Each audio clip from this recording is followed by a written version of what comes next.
В Чебоксарах разыграли медали первенства Чувашской республики по настольному теннису.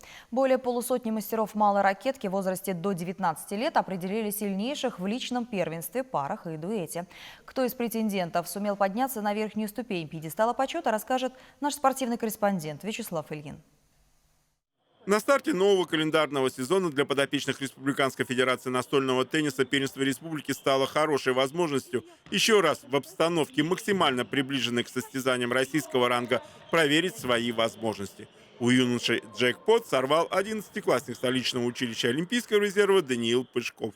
Воспитанник тренерского тандема Дмитрия Балова-Артема Уточкина пополнил спортивный актив 3 золотыми медалями за личку, пару и микст. По своему возрасту я, конечно, иду не очень высоко. В рейтинге, именно в рейтинге. Но по своим силам я ощущаю себя хорошо. У меня есть все-таки талант, как мне говорят. И есть шансы, конечно, попасть. Вот я буду отбираться на Россию. Думаю, у меня все-таки все получится. Я готов, настроен. У девушек в отсутствии лидеров и чемпионов Чувашии 2019 года Анастасии Ивановой и Марии Барановой, в эти же сроки игравших во всероссийском турнире ТОП-10, первой ракеткой была заявлена Юлия Пуговкина. Член сборной Чувашии и России в прошлом сезоне поиграла в открытых первенствах Италии и Бельгии, дважды возвращаясь домой в ранге серебряного призера. Полученный опыт воспитанница Артема Уточкина реализовала на домашнем первенстве, трижды поднявшись на верхнюю ступень пьедестала почета.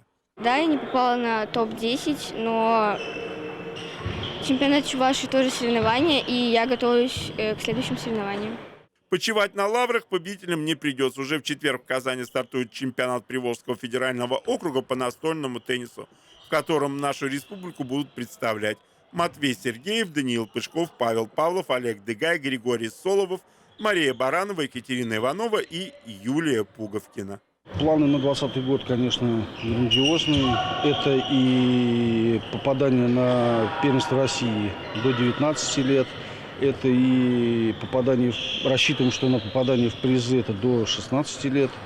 Ну и плюс очень хорошие шансы у Ивановой Анастасии отобраться в сборную команду России на первенство Европы в Загреб, в Хорватию. Вячеслав Ильин, Вести Чувашия.